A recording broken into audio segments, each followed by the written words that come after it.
করেছি যে বিজেপির প্রার্থী হয়ে আমি দাঁড়াতে চাই। কেন এই বিষয়টা কেন হলো একদম শেষ মুহূর্তে? শেষ মুহূর্তে নয়, প্রথম থেকেই আমাদের বলা হচ্ছিল, কিন্তু আমি রাজি ছিলাম না। কিন্তু আমি দেখলাম যে নারীদের নিরাপত্তা এবং নারী সুরক্ষা আর যে রন্ধে রন্ধে পশ্চিমবঙ্গের দুর্নীতি, কোনো মানুষই ভালো নেই। তাই আমি এই তৃণমূলের পুরো মূলটাকেই উপড়ে ফেলার জন্য আমি বিজেপিতে যোগ দিয়েছি। কার সাথে কথা বলা? করেছি যে বিজেপির প্রার্থী হয়ে আমি দাঁড়াতে চাই। কেন এই বিষয়টা কেন হলো একদম শেষ মুহূর্তে?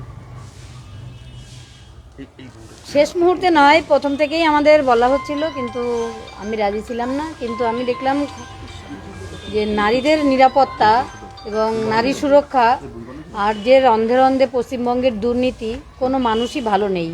তাই আমি এই তৃণমূলের পুরো মূলটাকেই উপড়ে ফেলার জন্য আমি বিজেপিতে যোগ দিয়েছি। কার সাথে কথা?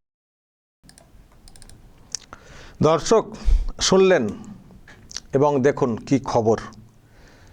আজকেই বিজেপির দ্বিতীয় তালিকা প্রকাশ পাওয়ার কথা, তো তার আগেই এই খবর সামনে চলে এসছে। আরজি করের নির্যাতিতার মা প্রার্থী বিধানসভা নির্বাচনে পানিহাটিতে লড়বেন বিজেপির টিকিটে, ঘোষণা হচ্ছে আজই। শুনলেন ওনার কি বক্তব্য, যে বলা হচ্ছিল কিন্তু ওনারা রাজি হচ্ছিলেন না, তো তারপরে ওনারা রাজি হয়েছেন, সিদ্ধান্ত নিয়েছেন লড়বেন বলে। কেন লড়বেন তার ব্যাখ্যাও দিলেন, যে একেবারে সমূলে এই যে দলটা, এটাকে উৎখাত করতে হবে, তো সেই জন্য সিদ্ধান্ত। এখন দর্শক নিশ্চয়ই একটা কৌতূহল হয়তো থাকবে যে কিভাবে উনি রাজি হলেন, কে বা কারা রাজি করালেন। আমি নিজেও তার উত্তরটা খোঁজার চেষ্টা করেছি, কারণ একটা বিতর্ক মাঝখানে এসছিল যে শুভেন্দু অধিকারী নাকি চাপ দিচ্ছেন দলেতে জয়েন করার জন্যে বা প্রার্থী হওয়ার জন্যে, যেহেতু ওনারা রাজি হচ্ছিলেন না, তো সেই কারণে শুভেন্দু নাকি আর যোগাযোগ করেননি। মাঝখানে একটা বিতর্ক তৈরি হয়েছিল, ওনাদেরই বক্তব্য সামনে এসছিল। তো ফলে এখন যখন এটা জানা যাচ্ছে যে ওনারা বিজেপিতে জয়েন করেছেন এবং প্রার্থী হচ্ছেন মা, তো তাহলে কি করে রাজিটা হলেন? দর্শক, আমি যে খবরটা পেলাম সেটা হচ্ছে, ওনাদেরকে কিন্তু নতুন করে বিজেপির তরফ থেকে কেউ কিন্তু কিছু বলেননি যে আপনি দেখুন বা ভাবুন না, লড়ুন বিজেপির টিকিটে, প্রার্থী হন, এই রকম নতুন করে কোনো বলা ওনারা তো বললেন, শুনলেন যে আগে বলা হয়েছিল, আগে হয়তো বলা হয়ে থাকতে পারে, কিন্তু এখন নতুন করে কিন্তু ওনাদেরকে কেউ কিছু বলেননি বিজেপির তরফ থেকে। বরং বিজেপির তরফ থেকে ওই কেন্দ্রে পানিহাটি, সেখানে প্রার্থী ঠিক করা হয়ে গেছিল। বিজেপির তরফ থেকে নতুন করে প্রার্থী হওয়ার জন্য কেউ কিন্তু বলেননি। ঘটনা যেটা ঘটেছে, ঘটনা একদিনের মধ্যে ঘটেছে, গতকালের মধ্যেই সব কিছু ঘটে গেছে। যেটা সূত্রের খবর দর্শক, আমি যে সূত্রে খবরটা পেয়েছি আমি সেখান থেকে বলছি আপনাদেরকে কি হয়েছে বিষয়টা। গতকাল ওনাদের বাড়িতে গিয়েছিলেন, ওখানে যিনি সিপিএমের প্রার্থী হচ্ছেন কলতান দাশগুপ্ত, উনি ওনাদের বাড়িতে গিয়েছিলেন, ওনাদের আশীর্বাদ নেওয়ার জন্যে উনি গিয়েছিলেন। তো জানি না কি হয়েছে ওখানে গিয়ে, কি বলা, কি বলানো, কি চেষ্টা জানি না। যেটা খবর দর্শক, কলতান দাশগুপ্ত ওনাদের বাড়িতে যাওয়ার পরে, ভালো করে শুনবেন, আমি যেটুকু পেয়েছি সূত্রে, আমি জাস্ট সেটা শেয়ার করছি। কলতান দাশগুপ্ত ওনাদের বাড়িতে যাওয়ার পরে, কলতান দাশগুপ্ত বেরিয়ে আসার পরে উনি নাকি বিজেপির এক নেতা, ওই ব্যারাকপুর এলাকার বিজেপির এক নেতার সঙ্গে যোগাযোগ করেন।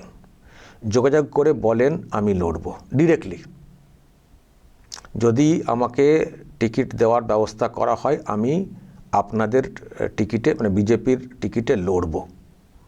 কোনো উপায় কি আছে এখন, এই প্রশ্ন রাখা হয়। মানে ব্যারাকপুর এলাকার এক বিজেপি নেতাকে ফোন করেন উনি, যেহেতু ওনার সঙ্গে ওনার যোগাযোগ, উনি মানে দীর্ঘদিন ধরে যোগাযোগ রেখে চলেন, ওই নেতা ব্যারাকপুর এলাকার আইনজীবী। তো ফোন করেন। তো যখন ফোন করা হয়, উনি তো নিজে কি করে জানাবেন যে হ্যাঁ টিকিট দেওয়া হবে। উনি তখন, যেটা খবর, শুভেন্দু অধিকারীকে ফোন করেন। উনি তখন শুভেন্দু অধিকারীকে ফোন করে বিষয়টা বলেন যে মা এরকম বলছেন, আমি দাঁড়াতে চাই, প্রার্থী হতে চাই, এখন কি কোনো উপায় আছে, কোনো সুযোগ আছে? শুভেন্দু অধিকারী তিনি তার লেভেলে ওপরে যেখানে কথা বলার তিনি বলেন। তারপরে যেটা বলা হয় সেটা হচ্ছে যে ঠিক আছে, ওনারা যে ইচ্ছে প্রকাশ করছেন দাঁড়ানোর জন্যে, কারণ মাঝখানে যেহেতু একটা বিতর্ক তৈরি হয়ে গেছে না, যে আমাদেরকে চাপ দেওয়া হচ্ছে বা ইত্যাদি। তো যেটা মানে বলানো হয়েছিল যে ওনাদের যদি ইচ্ছে থাকে তাহলে সেই ইচ্ছে প্রকাশ করে একটা চিঠি করতে বলা হোক, একটা চিঠি। এবং সেই চিঠি একটা না দুটো চিঠি বলা হয়েছিল, যে একটা শ্রমিক ভট্টাচার্য, আরেকটি হচ্ছেন বনশাল, মানে আরেকজন হচ্ছেন বনশালকে উদ্দেশ্য করে। তো এইরকম চিঠি করার কথা কিন্তু বলা হয় ওই নেতার মাধ্যমে, যে এই যে ইচ্ছুক, দলে জয়েন করতে ইচ্ছুক, লড়তে ইচ্ছুক, এটা বলে চিঠি। তো ওনারা নাকি সেই চিঠি করেন যে আমরা ইচ্ছা প্রকাশ করছি। মায়ের কথা বলা হয় যে উনি ইচ্ছা প্রকাশ করছেন, উনি দলে জয়েন করবেন এবং ভোটে লড়বেন। তো চিঠি হয়। তারপরে বিজেপি একেবারে তৎক্ষণাৎই বলবো বা রাতারাতি বলবো, পুরো সিদ্ধান্ত বদল করে। মানে ওখানে যাকে প্রার্থী করার কথা, যাকে মানে প্রার্থী করা হবে বলে ঠিক হয়ে গেছিল, সেই নামকে কেটে রাতারাতি কার্যত সিদ্ধান্ত নেয় বিজেপি যে হ্যাঁ ওখানেই ওনাকে প্রার্থী করা হবে। এমনই দর্শক সূত্রে খবর।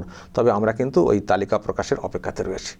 যেহেতু আজকে তালিকা প্রকাশ হবে বলা হচ্ছে, তার অপেক্ষাতে আছি যে সত্যিই পানিহাটিতে ওনার নামটা প্রকাশ হচ্ছে কিনা। কিন্তু খবর সামনে চলে এসছে, উনিও তো বলছেন, নিশ্চয়ই ওনাকেও আশ্বস্ত করা হয়েছে।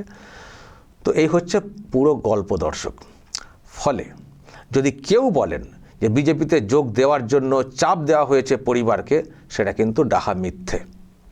যেহেতু বিতর্ক তৈরি হয়েছিল, কোনো অংশের তরফ থেকে বলা হয়েছিল বা বলানো হয়েছিল, কিন্তু এখন যে প্রসেসটা হচ্ছে এখানে কিন্তু কোনো চাপ কিছুই না। ওনারা ইচ্ছে প্রকাশ করেছেন, মা ইচ্ছে প্রকাশ করেছেন লড়ার জন্যে। উনি নিজের থেকে ফোন করেছিলেন এক নেতাকে, সেই নেতা বাকি কাজটা করেছেন, শুভেন্দুর সঙ্গে যোগাযোগ করা বা বাকি যেসব করতে হবে চিঠি চাপাটি, এইগুলো মানে হয়েছে বিষয়টা। তো ইচ্ছে প্রকাশ কিন্তু ওনাদের তরফ থেকে হয়েছে, নতুন করে ভোটের মুখে কোনো চাপ, কোনো ফুসলানো, কোনো মানে লোভ দেখানো কিচ্ছু হয়নি। নিজের ইচ্ছাতে ওনারা মানে এটা বলেছেন, মানে নিজেদের ইচ্ছা প্রকাশ করেছেন, দলকে জানিয়েছেন, দল সেই মতো সিদ্ধান্ত নিয়েছে। যেহেতু এমন একজন মানে মানুষ মানে প্রার্থী হতে চাইছেন, এবং ওই রকম একটা ঘটনা যেটা ঘটেছিল খুবই ন্যক্কারজনক, তো সেই জন্যে বিজেপির পূর্ব যে সিদ্ধান্ত, ওখানে যাকে প্রার্থী করা হবে তার নাম কেটে দিয়ে ওনার ইচ্ছেকে সম্মান দিয়ে বা ওনার ইচ্ছেকে বাস্তবায়িত করতে এই সিদ্ধান্ত বিজেপি নিয়েছে। পুরোটাই হচ্ছে নির্যাতিতার মায়ের সিদ্ধান্তকে সম্মান দেওয়া এবং তার ইচ্ছেকে মানে সম্মান দেওয়া। এটা কিন্তু বিজেপির কিন্তু এর মধ্যে কোনো চাপ, কোনো প্রেশার, কোনো কিছুই কিন্তু হয়নি। আমি সূত্রে খবরটা পেয়ে বললাম। বাকি আরও যারা আরও অনেক কিছু বলতে চান, আপনারা আপনাদের মতো করে সূত্রে খবর নিয়ে বা ডিরেক্টলি খবর নিয়ে জেনে নিয়ে আপনারা দেখতে পারেন, মানে বলতে এরপরে যা বলবেন একটু জেনে টেনে বলবেন। আমি যে সূত্রে খবরটা পেয়েছি আমার তরফ থেকে আমি বলতে পারি 100% নিশ্চিত একটা সূত্র, যে এইভাবে উনি কিন্তু মানে টিকিট পাচ্ছেন, এইভাবে পুরোটাই নিজের ইচ্ছে। অবশ্যই বিজেপির কাছে এটাও একটা বড় ব্যাপার, এটা বলতে কোনো দ্বিধা নেই। যদি চমক বলে কেউ বলে থাকেন, পলিটিক্যালি যেগুলো বলা হয় না প্রার্থী তালিকাতে চমক, এটা অবশ্যই বিজেপির কাছে একটা বড় চমক। কিন্তু বিজেপি চমক দিতে চেয়েছে এটা কিন্তু না। বিজেপি চমক দিতে চায়নি। বিজেপি মানে ওনাদের ইচ্ছেকে সম্মান দিয়ে সিদ্ধান্ত পরিবর্তন করেছে। সিদ্ধান্ত পরিবর্তন করেছে।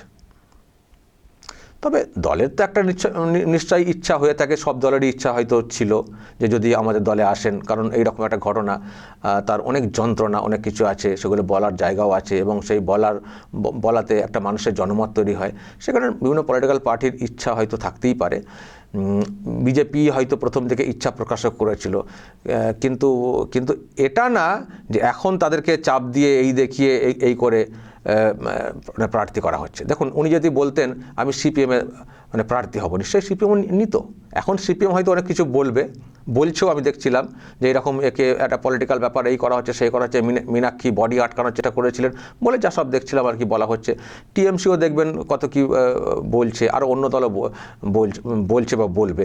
কিন্তু যদি তাদের দলে জয়েন করতেন, দেখতেন তারাও সাদরে গ্রহণ করতেন, কারণ ওনাদের যে যন্ত্রণা সেটাকে দিয়ে একটা জনমত তৈরি করার হয়তো চেষ্টা তারাও করতো। ফলে এগুলো হচ্ছে যাদের দলে যাচ্ছেন না তাদের তরফ থেকে আক্ষেপের জায়গা বা রাগ প্রকাশ, এটা হতে পারে। কিন্তু যে কোনো দলই চাইতে পারে, বা যে কোনো দলে উনি যেতেই পারেন। ফলে ওই সব বলে কিছু লাভ নেই যে বিজেপি নিয়ে নিল। বিজেপি নিতে চেয়েছিল, নিতে সবাই চেয়েছিল, খোঁজ নিয়ে দেখবেন নিতে সবাই চেয়েছিল। কলাতন দাশগুপ্ত ওখানে গেছেন মানে কি উনি কি চাননি? উনি ওনার আশীর্বাদ চাইতে গিয়েছিলেন, মানেটা কি? ফলে সব দলই চেয়েছিল। এখন ওনাদের সিদ্ধান্তটা ওনারা নিয়েছেন। ওনাদেরকে বিজেপি হয়তো প্রথম দিকে বলেছিল, কিন্তু তখন সিদ্ধান্ত নিচ্ছিলেন না, পরে নিজেরা সিদ্ধান্ত নিয়েছেন, কিন্তু নিজস্ব সিদ্ধান্ত। আমি বারবার যে কথাটা বলতে চাইছি, নিজস্ব সিদ্ধান্ত। ফলে এখানে চাপিয়ে দেওয়া এই সেই যদি কেউ বলার চেষ্টা করেন, সেটা কিন্তু ডাহা মিথ্যা। ওনারা নিজেরা সিদ্ধান্ত নিয়েছেন। আর প্রথম দিকে সিদ্ধান্ত নিলে বিজেপির সুবিধা হতো, আগে থেকেই প্রার্থী ঠিক করতে পারতো। কিন্তু যেহেতু ওনারা সিদ্ধান্ত নিচ্ছিলেন না, ফলে বিজেপি অন্য কাউকে প্রার্থী করার জন্য সিদ্ধান্ত নিয়ে ফেলেছিল। কিন্তু তা সত্ত্বেও যেহেতু উনি ইচ্ছা প্রকাশ করছেন, ওনাদের পূর্ব সিদ্ধান্ত চেঞ্জ করে দিয়ে ওনাকে টিকিটটা দিচ্ছে, যেটা সূত্রে আসছে যে বিজেপি প্রার্থী করবে, তালিকা প্রকাশ করবে। তো দর্শক বুঝতে পেরেছেন, এই হচ্ছে ব্যাপার। এবার হচ্ছে লড়াইটা কার সঙ্গে হবে। লড়াইটা তো দর্শক, আমি লড়াইটা হওয়ার আগে আরেকটা অন্য বিষয় বলি। পানিহাটি তো বুঝতে পারছেন ওখানে কে ছিলেন, টিএমসির এমএলএ নির্মল ঘোষ, যিনি কিনা অভয়ার যে বডি, সেটাকে দ্রুত দাহ করে দেওয়ার জন্য পুরো দায়িত্ব নিয়েছিলেন। এই যে নির্মল ঘোষ এমএলএ পানিহাটি, বডি নিয়ে যাওয়ার রিং করে দেখানো আছে, দেখতে পাচ্ছেন, এই হচ্ছেন নির্মল ঘোষ। লড়াই হবে ওনার কেন্দ্রে, কিন্তু উনি এবার লড়ছেন না, ওনার ছেলে লড়ছেন। তার নাম তীর্থঙ্কর ঘোষ, কি ডাক নাম নাকি পুচি, তার সঙ্গে লড়াইটা হবে, মানে ব্যাটার সঙ্গে লড়াইটা হবে। তো এই বাবার সম্পর্কে প্রশ্ন তখন তৈরি হয়েছিল যে এত উদ্যোগ, এত তাগিদ কিসের ছিল যে এত দ্রুত দাহ করে দিতে হবে? তাহলে কি তথ্য লপাটের কোনো চেষ্টা হয়েছিল? প্রশ্ন তৈরি হয়েছিল, নিশ্চয়ই আপনাদের মনে আছে, ওনাকে নিয়ে অনেক প্রশ্ন তৈরি হয়েছিল। তো এখন এই কেন্দ্রে লড়াই হবে, ওনার ছেলের সঙ্গে লড়াইটা হবে। এখন দেখা যাক লড়াইটা কেমন হয়। এবং অভয়ার মা তো বলছেন যে আমি পুরো সমূলে উৎখাতের জন্য এই লড়াইয়ে নামছি। তো আপাতত হবে উনি ওখানে কতটা লড়াই করতে পারেন, ব্যাটাকে হারানো মানে বাবাকে হারানো, বা এই যেভাবে তথ্য লোপাটের চেষ্টা হয়েছিল তারও কার্যত প্রতিশোধ নেওয়া পলিটিক্যাল লড়াইয়ের মাধ্যমে। তারপর তো লড়াই তো লম্বা হবে। সরকারে বদল ঘটলে লম্বা লড়াই হবে, এবং লম্বা বলতে খুব জোরালো লড়াই হবে। যেসবগুলোকে ধামাচাপা দিয়ে এখনও রাখা রয়েছে সরকারি প্রভাব খাটিয়ে, সেই সবগুলোকে খুলে ওপেন করে আরও নিশ্চয়ই ব্যবস্থা হবে। সিবিআই তো তদন্ত করতে শুরু করেছিল ঘটনার 5 দিন পরে। তার আগে তো যা হবার তো সব হয়ে গেছে, বডিকে পুড়িয়ে দেওয়া, 5 দিনের মধ্যে সব তো নমুনা তো সব এদিক ওদিক সেদিক। তারপরে আরও অনেক সমস্যায় পড়তে হয়েছে এজেন্সিকে। নিশ্চয়ই রাস্তা বের হবে, ক্লু তো নিশ্চয়ই থাকবে, যেগুলো এখন হয়তো ধামাচাপা দিয়ে রাখার চেষ্টা হবে। তো এখন যে লড়াইটা, সেটা হচ্ছে ভোটের লড়াই, এই সরকারকে উৎখাতের লড়াই। যে সরকারটা প্রভাব খাটিয়ে এইগুলোকে ধামাচাপা দেওয়ার চেষ্টা করেছে, এবং দুর্নীতির কথাটাও উনি কিন্তু বলেছেন, দুর্নীতি করেও সব বেঁচে যাচ্ছে এই শাসক। ফলে লড়াইটা এখন পলিটিক্যাল হোক, এবং দেখা যাক দর্শক সেই লড়াইয়ে ওনাদের কতটা কি স্বপ্ন পূরণ হয় সেটা দেখতে হবে। তারপর তো আমাদের নতুন বাংলা গড়ার পালা, সেটা তো হবেই। ফলে দর্শক, ওনাদের সিদ্ধান্ত একান্তই ওনাদের ইচ্ছে, ওনাদের সিদ্ধান্ত, সেটাকে মান্যতা দিয়েছে বিজেপি। এবার আমরা অপেক্ষায় বসে আছি তালিকা কখন প্রকাশ হচ্ছে। দর্শক বলবেন অবশেষে যে সিদ্ধান্ত ওনারা নিয়েছেন সঠিক সিদ্ধান্ত না ভুল সিদ্ধান্ত। কেউ কেউ বলছেন পলিটিক্যাল এতে কেন চলে গেলেন। দেখুন, এখন তো পলিটিক্যাল প্ল্যাটফর্মে যা হয় পলিটিক্যাল প্ল্যাটফর্মের মাধ্যমেই তো এখন সব কিছু হচ্ছে। উনি ভেবেছেন যে এরকম একটা প্ল্যাটফর্ম আমার বাছা উচিত ভেবেছেন। তো যাই হোক, যদি আপনাদের ভিন্ন মত থাকে সেটাও আপনারা বলবেন, যা বলার বলবেন এবং নজর রাখবেন আরামবাগ টিভিতে।